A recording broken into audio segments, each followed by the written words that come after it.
360 TV news లో మరో breaking news చూస్తున్నాం. హైదరాబాద్ ఎమ్మెల్యే దానం నాగేందర్ పై అనర్హత నోటీసులు జారీ.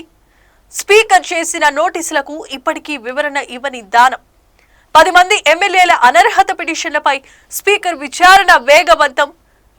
గతంలో నోటీసులకు స్పందించిన 8 మంది ఎమ్మెల్యేలు, మిగిలిన 2కి తాజాగా నోటీసులను జారీ. లోక్సభ ఎన్నికల్లో కాంగ్రెస్ అభ్యర్థిగా పోటీ చేసిన నాగేందర్ పై రాజకీయ చర్చలు.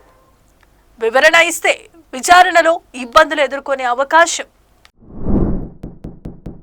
రైట్, ఇక వివరాల్లోనికి వెళ్దాం. ఖైరతాబాద్ ఎమ్మెల్యే దానం నాగేందర్ పై రాజకీయ వాతావరణం ఒక్కసారిగా వేడెక్కుతోంది.